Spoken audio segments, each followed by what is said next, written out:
You're listening to the Changing Safety Podcast with Paul Clark.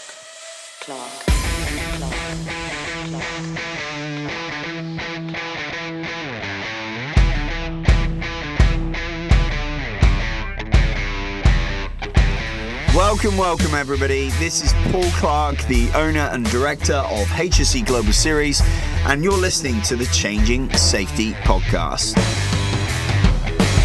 So this is a bi-weekly podcast dedicated to challenging the safety narrative by championing different ideas and selling different as a movement to bring innovation and real change to the profession. Let's think outside the box together and have the confidence to do things differently. Absolutely delighted to have Carla Davis Madgett on the show today. We talk deep on how far the profession has come, but are we doing enough? Are we looking into the data? Are we turning that data into actionable insights? And are we using technology to our advantage? Absolute pleasure to have Carla Davis Madgett here today. I had the pleasure of meeting Carla at HSE North America Congress last year.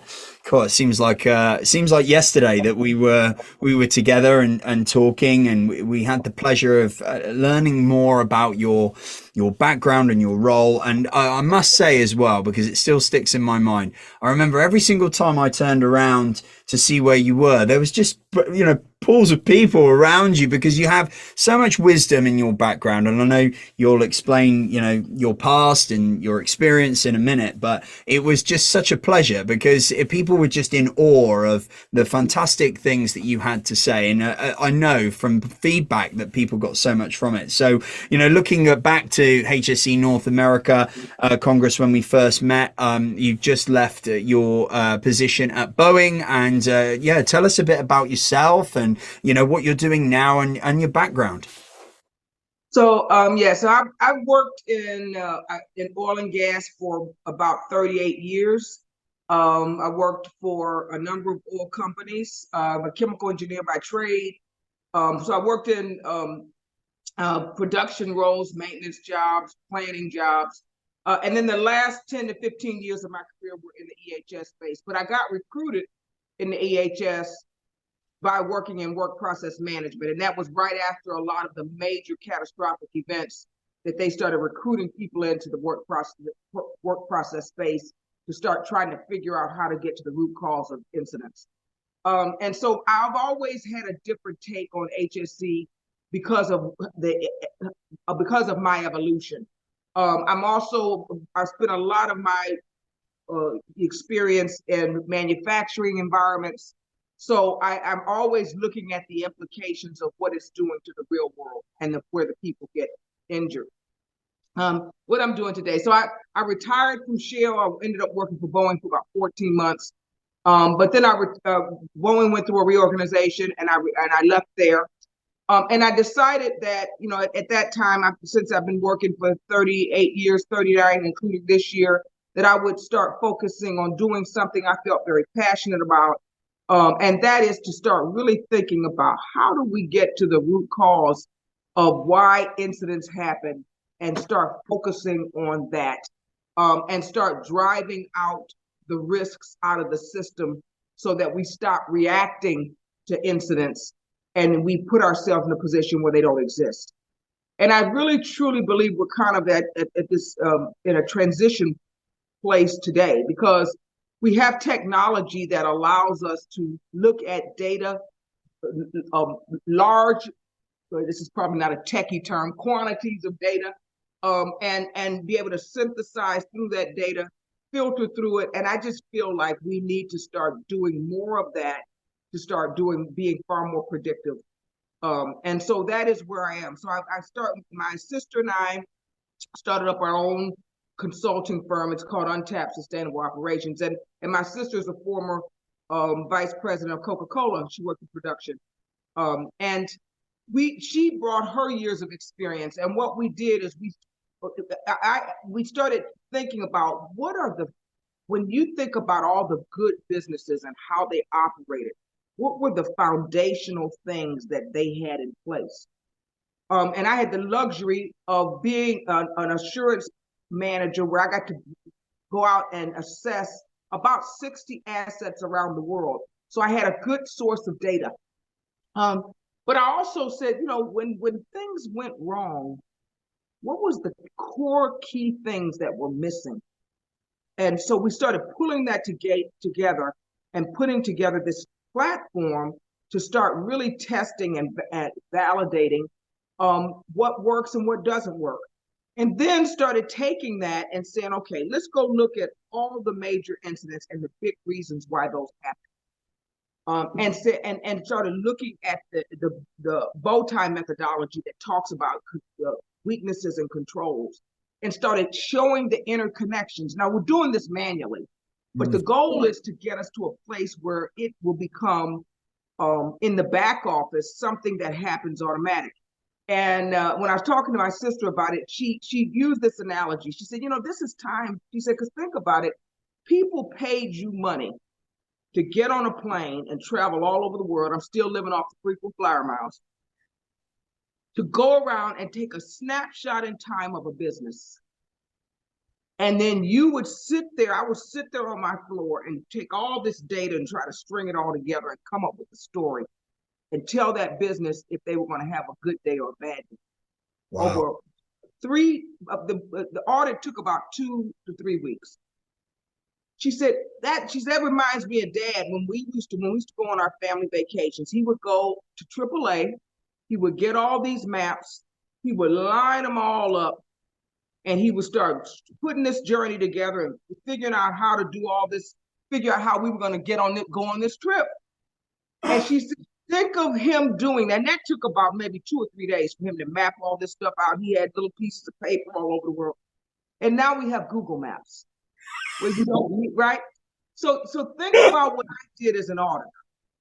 And I flew all over the place. And a lot of times I would tell people things that were pretty minor, like, hey, you didn't plug in your gas detector. And I said, I appreciate the frequent flyers, but you shouldn't pay me for this. Should we be in a world where the leader gets to see it in real time?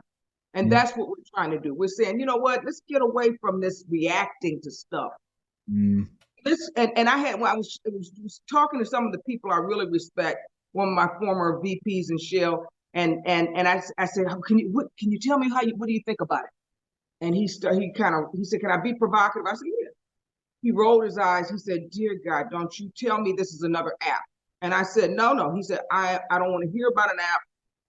He said, but if you're telling me about this is about how I equip leaders to be more effective, he said, you got me on that. Wow. And so I went back and I had to rethink it. I said, is this about an app or is this about a leader? And so we said, no, this is about helping that leader who had that AAA map lined up all over the place. Now it's in real time, letting things pop up at them and but telling them this could translate into X because historically this does. And that's what we're doing today. That's my long story to tell you. No, it's great. And I love that. I could proper picture your dad, although I've not met your dad, but like I could proper see that happening. Yeah, and we got Google Maps now, but I like leader effectiveness. Like that's the key, right? But if we were to circle back, right, you said 38 years of professional experience. What's changed? What do you think it has changed from, back when you were first in the profession to where you are today, positively or negatively? What do you think has happened in that time? I would say when you think about individual work processes, maintenance, operations, planning, process control, clearly in the last 38 years, the world has made significant improvements. When I came out of college, when I was in college, we had distributive controls where you had these little knobs and recording data, and you had to pull all the charts down and do all these. And I had, I didn't have slide rules. I was after that, but I had to chart all my data. Now all that's automatic, right? Operators can see things in real time. Maintenance. In the past, people used to go in, plan the work. If they were good, they did it on a spreadsheet. map out the work. Now you have predictive analytics, you have all this, all this stuff. So we've clearly come a long way. I think what is missing is the integration. But now a lot of the issues are not about the vertical process weaknesses. It's going across the work processes. So if you have a weakness in your training program, and that person is not effectively trained, which means now that person can't see the types of things that are going on and operating in the field. And because of that, and the system is vertically in tune to assume that that person has it all in place, they can't pick it up. And then the supply chain systems have some weaknesses and they can't pick that up. And so then these things start lining themselves up where you don't have the overlap. And I think that to me is the next wave, is how do you start showing the interdependencies of these things? Because if you go back and look at big incidents, they're not singular work process failures. They're a compilation of weak signals that keep building up and building up. And I believe most leaders are very, very conscious and want the right thing to happen. The reason why those things don't happen is because they're blind. It's happening behind the scenes and they can't see it, or the signal is so weak they can't pick it up. So that's the key. I would say, what are the things that have not, when I think about what's different and what's probably not as good, I struggle with us always living in this spiral of making improvements incrementally, not recognizing the implications of it over the long haul. Someone coming in, changing it. A lot of the reorgs that we're doing to try to overcome and deal with some of the work process weaknesses. It feels like deja vu. I feel like we keep going through the same things over again. Sometimes I'll read the news and I'm like, gosh, this looks like something that happened in 1980. And I just feel like we've got to get to a place where we starting to understand how to build stability. How do you make sure that you build consistency? And how do we not react by constantly adding people, letting people go? It's just a constant ongoing thing that I feel like we just can't get. I don't know if you've ever seen some of those movies where the person gets out of their car, starts running, and they look back and they're at their car again. Yeah. I'm a big Freddy Krueger fan. And Freddy Krueger, they used to have, he'd chase them, they'd be back at the car again, and then they'd run, and then Freddy Krueger, and that's what I feel like, and we've got to start really being more predictive and getting out of this loop. Yeah, I love that analogy as well. And I guess that leads nicely into the question: what do you, Carla, think needs to change in safety? I think I think that first of all, and I was thinking about this morning. A lot of us in life, we all want to go through and say, "Gosh, I've got to reinvent myself," right? And when you say that, you make an assumption that what the former you was bad. But the former you went through and did a number of things to get to where you are today. And you've evolved and you've grown and you've learned. So it's not a conversation of good or bad. So what happens is when you say changing safety, people immediately get on the defensive and assume that you're saying that what people did was bad. And I don't think that. I think that a lot of the things that happen in the safety world, the investigations and all those types of things, the 5 whys, this work that's been done, hazard identification, it clearly was an opportunity to improve upon where we were at a point in time. Absolutely. What change is not about fixing something that's broken. I think it's about growing and adapting to the world. And so I think what it needs to change is we've got to be in a position where we step back and look and say, how can I minimize the amount of reaction that I'm doing? How do I stop looking at incidents or near misses and say, I don't want a near miss. I want to focus on eliminating it, not responding to it. We have a lot of technology out there that's pulling near misses and stuff together. And I'm saying, I don't want a near miss. I want you to tell me, how can I be in a position where I can start seeing those numbers trend down to zero? A lot of people will say, but don't do that because that means you're stopping reporting. No, I'm saying I want you to continue to report. I want it all. I want to continue to report, but I want to see a trend. I don't want to be a victim and say, well, we got to have all this stuff. And I think we got to start having an open mind. We've got to say that, you know what, all of this is connected. When a person gets injured or a person has a near miss, is something else going on that is causing that, and most likely other things are suffering. So why would you isolate it and say, okay, I have a pure EHS function. EHS, you only look at the safety part. And somebody else, you only look at the quality part. And you only look at the reliability part. They need to be one unit, because at the end of the day, the root cause is the same. You know, if I'm in a situation where I was telling people when I used to work at the former place, I talked to one of the gentlemen who said I was watching them do this work, and it was very, very manual. And one of the big injuries that was happening at the time was ergonomics. And this person was actually buffing out one of the pieces of equipment. And I said, hey, when you do that, at what point do you start feeling the pain? And he laughed. He said, immediately. Wow.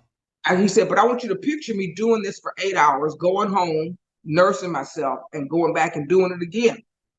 And doing that for about 2 weeks.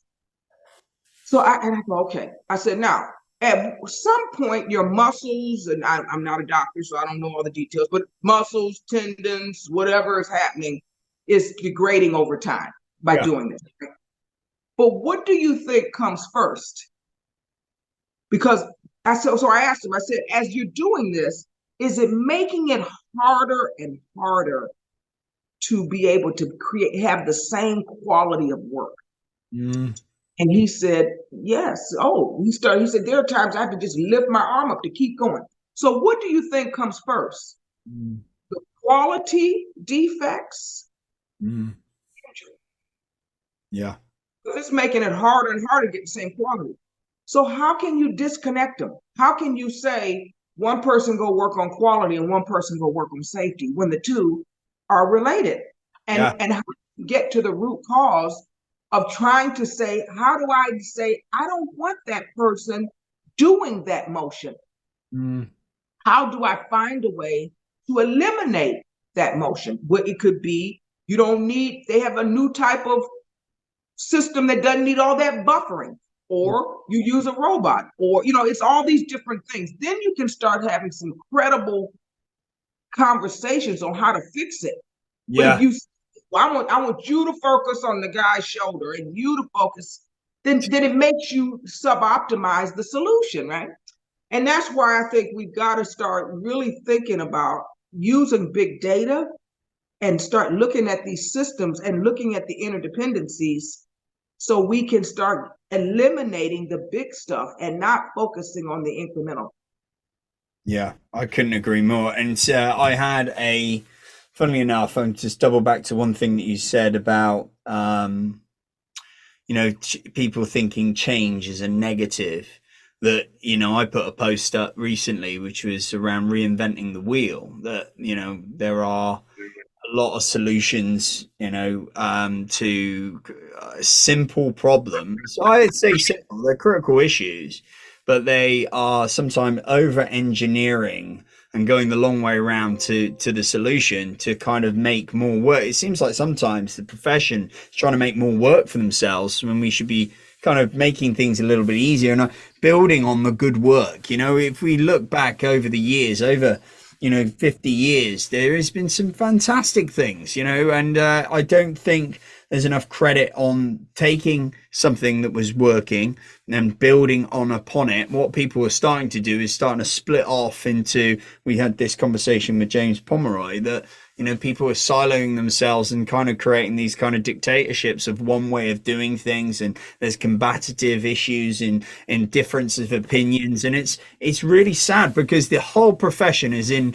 the same boat, and one and all trying to do good things, and of course trying to reduce incidents and save lives. So if we look to you said as well, which really sort of rang true, you said a sort of deja vu, same things over and over again.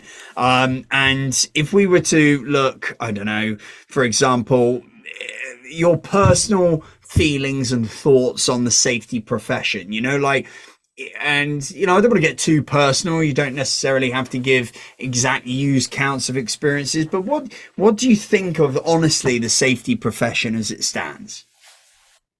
Well, I'll tell you this. I just start by saying, when I got recruited into it, one of my VPs, who I'm still friends with, I was personally insulted. I was like, I am a chemical engineer. I am not going to do this job. I'm not into putting slogans on coffee mugs. I don't do that kind of work. That's not my thing. And we went back and forth because he offered me this process safety assurance job. And I was like, I'm not going to do it. And this was a promotion. I said, I'm not doing it. I don't want this kind of job. And then I found out it wasn't a choice. Okay. And so, which, we have those. And I said, you should have said it from the beginning if I didn't have, if you don't want me to. But when I took the job, I was in, because he told me, Carla, that he said, you're being ignorant. What you're saying is not safety. And so I took the job. It was literally the best job I've ever had. Wow. I got to see, because it wasn't about safety. Right. It was, I looked at all the different business models, the risk profiles, the process systems, work processes, the systems, and the people, the culture. I looked at all these things, and I had to go into these facilities, and within 2 to 3 weeks, I had to figure out, and I love solving puzzles. Yeah. What was broken? What was the thread when I unravel it? And that was the coolest thing. I was like, oh my God, this is like Law and Order. I get to go out and solve the crime. It was the coolest job. And so then I realized the problem was me. Now, the profession. I think what happens is we're in a world where you can't take away from the fact that human beings like to feel good about themselves. Yeah. And we live in performance management systems that evaluate people on a 12-month cycle. So what I think happens in our safety professions is it's hard to go after the big, messy stuff. Yeah. Complicated. And it's got a lot of moving parts. And because of that, and you can't solve it over 12 months. So a lot of people go after the stuff that is staring them in the face. Now, it worked about 15, 20 years ago. You know why? Because there was a lot of low-hanging fruit. But we're in the complex world today that's global and messy. And you're not going to solve. I used to tell some of the people that work for me, I said, you can't solve a complex problem with a simple solution. And I got that from the VP that forced me into the job. The reason why you're frustrated, because you're trying to make this simple, and it's not. And that's what I struggle with the profession. I was interviewing for a number of jobs when I left Boeing, because at that time I thought, well, I'm going to go work for another company. And I realized, you know what, I want to do something big and purposeful. And that's when we started this consulting firm. And people kept telling me, we want you for your experience, we want you for this, but we want you to come in because the way we think it is just about behavioral, and we just want to fix the behaviors. And I said, at that time, my sister was like, Carla, I used to hear you on some of those interviews, and she said I would cringe, and I would tell them, no, it's bigger than that. Yeah. Because I said, if you want me to come in and be a traditionalist, I'm not your girl. I said, I'm not going to do it. Not at 38 years of experience. So I'm cool. I would tell you, if you don't hire me, I'm okay. Because I'm not going to keep going, and I'm not going to be a hamster on a wheel trying to get a snack, and so because we're at a place now in a time where we got to start looking at the bigger stuff. And the beauty of it is we have technology that can help. We got AI, all these different things that can help, where I had to sit down with a bunch of data and map it on a piece of graph paper. That's what I did for a living. And have that calculator, that HP that did the backwardization thing. Never understood why they did that, but that's what I did, right? We don't have that today, so we can go after it. Now, it doesn't mean you don't do behavioral. Yes, you do, because it is a part of it. It doesn't mean that you don't do incident management. Yes, you do. It doesn't mean you don't do the hazard assessment. Yes, you do. It's just saying that ain't it. That ain't all, right? You got to do other stuff while you're letting people do that. When I'm not saying get rid of ergonomists and behavioral safety people, because somebody, oh my gosh, you're going to take, no, I'm not saying that. I'm saying while you're doing that, you should be focusing on the big, messy stuff. Otherwise, you're going to you have this deja vu experience. And in about 10 to 15 more years, I'm going to go start looking at stuff and say, this looks like 1980s. The 1980s. Yeah. I think one thing that I think this would be a way of people looking at things, maybe something somebody could take away that I really like is, you can't fix a complex problem with a simple solution. But I think there probably is an element across the profession where they're taking a simple solution and making it a complex problem. That's profound. Look, I'm gonna write that one down. Yes. I'm telling you, I mean, and that is, look, I've been very, very clear from the outset that I'm a sales and marketeer.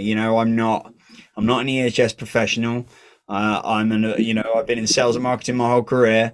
But I'm 40 next year, and in that time I haven't hurt myself, and I certainly haven't killed anybody either. So I class that as a win. I'm pretty streetwise. I wouldn't say I'm academically bright, but I do see a lot of things that get spun in a way to make things more complicated when really the answer is very simple. And I'll give you an example and this is going off onto the sort of stories of mental health where people talk about not speak up culture, but anxiety being worded in there's a terminology they're throwing around at the moment, which is it fraud, something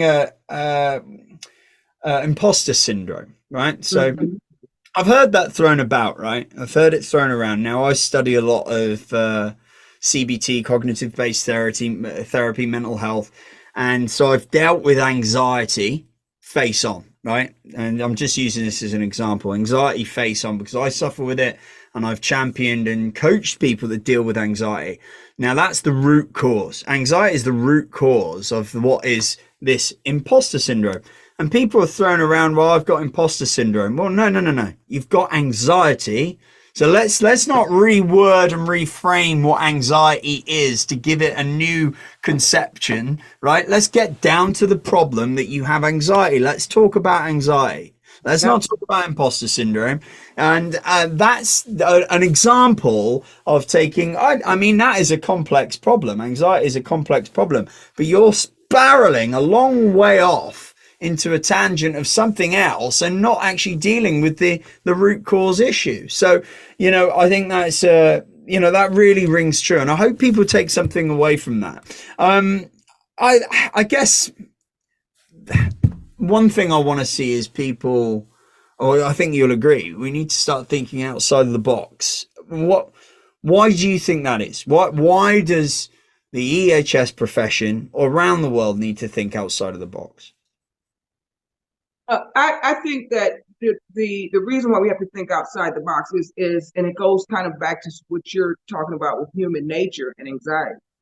Um, the you know I came up in a period. My mother and you she used to be very worried about me because I worked in refineries and chemical plants, and there was always issues on the news with fires and explosions. I mean, this is back in the 80s, right? You don't see as much of that today.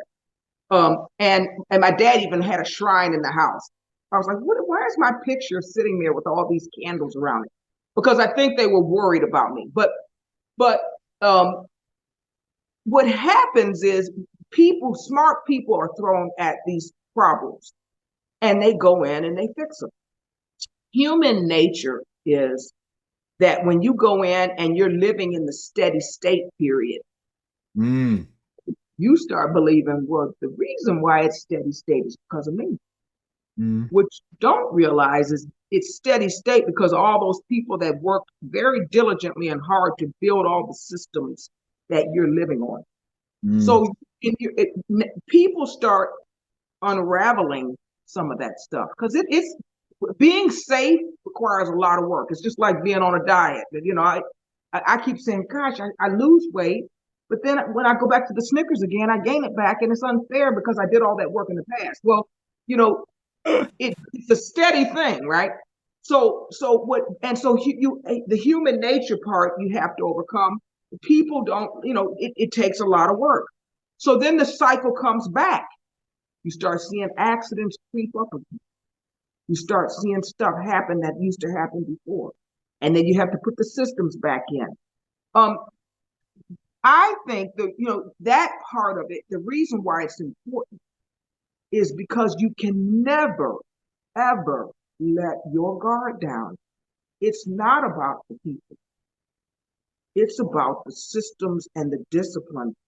And you can never lose sight of that. And so I learned because of human beings are always going to do that. That's how we are. Yeah.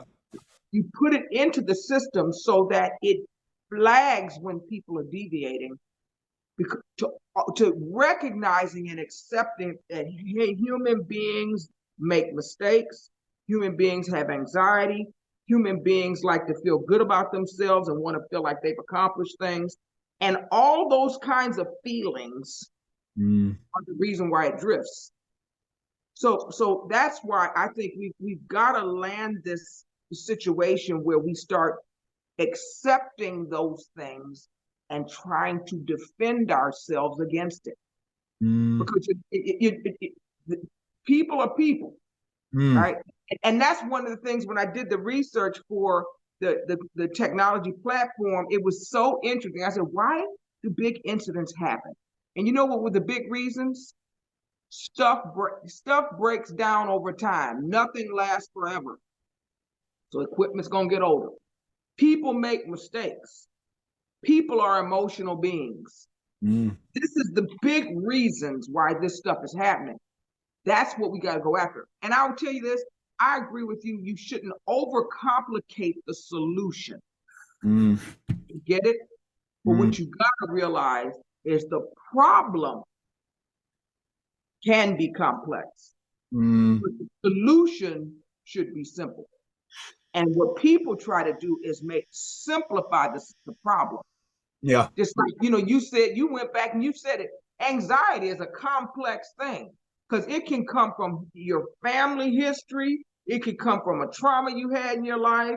It could come from whatever, right? There's a whole, trying to deal with the complexity of, but now once you get it to a place where you figure out how to get the person to overcome it, it can't be a quadratic equation because they're not going to do it. But you got to understand that I had a situation with a person that I knew who was dealing with some issues, and I tried to simplify their problem. Bang on. And it was a huge mistake because it was bigger than I was like, oh, just give them X. And it was deep. They had some deep rooted stuff. So I that's the issue. It's not the. I agree with you on solutions. Solutions. That's why I think technology can help us. But don't try to simplify a complex problem because it doesn't work. That's why we keep going through these vicious cycles. But with that in mind, then I sort of spoke up on this as say I don't know. Let's say I'm a frontline worker at Boeing. I don't know. Just say I'm doing something like cleaning the floors. I don't know. Just something within the business. I'm not an academic. I'm not. I wouldn't say. It's not that I'm not bright, but I probably some of these words, some of the theories, some of the things that come out in EHS can be quite complicated for frontline workers to understand. And we're the consumers of what the leaders are trying to put in place, right? We want to abide by these particular structures and strategies and systems. How do we verbalize that to, humans are complex people, but everyone is on a different scale in terms of intellect and understanding. It's a difficult, how do you get that right? How do you get that message right to such a wide variety of complex human beings? I think, first of all, don't make me the expert in this because I'll throw in my Monday morning coffee opinion. Yeah. So I have this Android watch, and this Android watch, don't know how it's doing it, but periodically I'll get a message and it'll say, Carla, stand up and do something. You've been sitting too long. Because they know that sitting it causes all sorts of problems. And it's taking the complexity of being of being dormant, I don't know the proper term, and it's saying, one of the things that can help is just to move your body through space. So it took that one element and it turned it into a message. And that message, it simplified it and said, Carla, get up and move. And it has this little device where I can even move my arms and do all these things, and it'll stop that message. I think that's where we've got to start boiling it down to, right? We got to start getting it to what are the one or two things that are the threads that if you unravel them, they will connect to other things and cause it. Now, what that has now done, because I have that part in my watch, and now I also have in my watch the ability to manage my steps. I move, I exercise every day. And my sister told me, she said, you are neurotic. Because if I'm at, I put in 11,400 steps I want to get every day. If I'm at 8,000, I'll go start running around the house. I'm like, I got to get this 11,400. Because of that, it's changed my habits. Yeah. Because it's gotten to a core thing. Those are the kinds of things through technology. And they even now have it where it can get managed. I can get an EKG on it. So if I have a heart problem, my brother had a problem with his heart. He has the portable EKG. He doesn't have to run to the doctor every day. He can check, and then he can go to the doctor and say, hey, I had this stuff. Those are the kinds of things that we can leverage in a space in the corporations to help people. Give you an example now of something on the shop floor. I saw a gentleman who has this earplug. In my world, the earplug, put the earplug in your ear, you could barely hear what was going on, and you put it in there to protect yourself from losing your hearing out on the shop floor. They now have earplugs today that are managing the decibels of your surrounding areas. And from that, it gives you it tells you your exposure limit. And some of it even can change how your earplug works. So now I'm on the shop floor. I don't have to say, gosh, this earplug is getting on my nerves. I want to take it out. No, because now the earplug's telling you were exposed to a lot. Think of that. Think about that complexity, and now they made it into something simple. Those are the kinds of things we've got to start doing more of, and we've got to recognize we've got to offset human nature. If things break down over time, and I'm only going to speak for others because I have a 2006 Acura, okay? Because I don't buy anything new unless it's broken. But my sister has a better car than me. She has a Genesis. The Genesis tells her when the car needs to go to the shop, the exact date. Why? Because we are busy people and it's not a priority. So it took that away from her to have to make that decision because it knows that the car is under the premise that things break down over time. The cars will break down. You don't know anything about cars. So I'm going to tell you, that's the kind of stuff we've got to start doing. Yeah.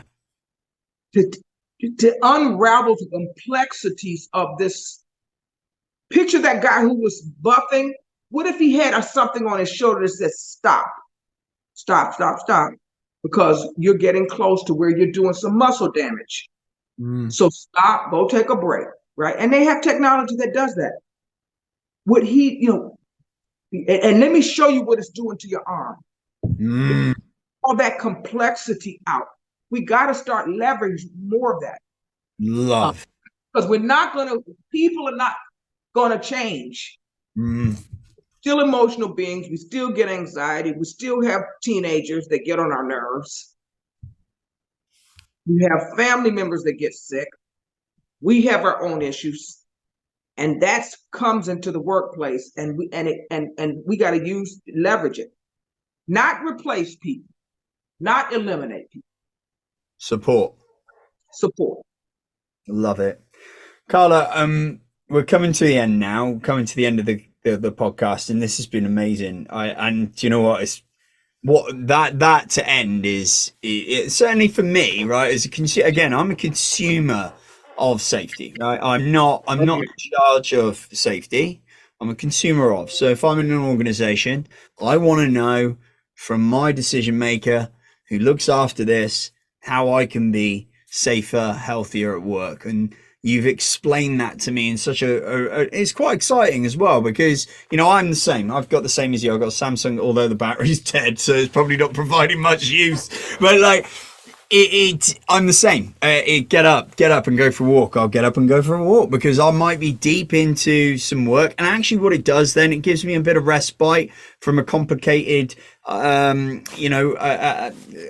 complicated document that I'm working on, a contract or something like that. It gives me a bit of respite. I have a little bit of fresh air, provides me that space to maybe come back at the job, think differently, be more aware, maybe go and get a drink of water that I forgot about. I even, funny enough, when it comes to water, I've got a notification that tells me that I need to top up on water, and all that kind of stuff. It's changed my life. Like, it really has. Like, I've been able to I've always had issues with weight fluctuation, right? Where, I like my food. I'm a retired rugby player. I don't like running because my knees are dodgy. So walking has been a savior, but I didn't realize the importance of steps, and it's changed my life. So thank you very much for that. I'm going to ask you a question, and I think this is it's an important one.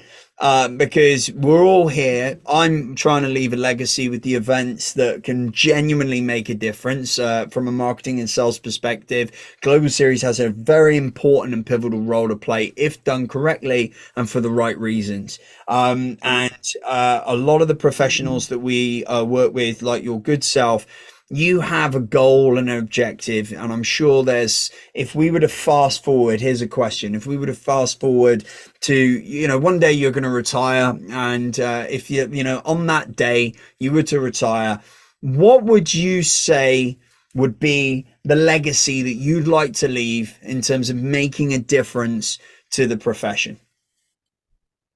I think that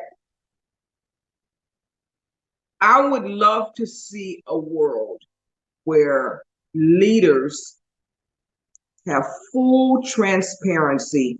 If you ask, said, look, I'm going large, right?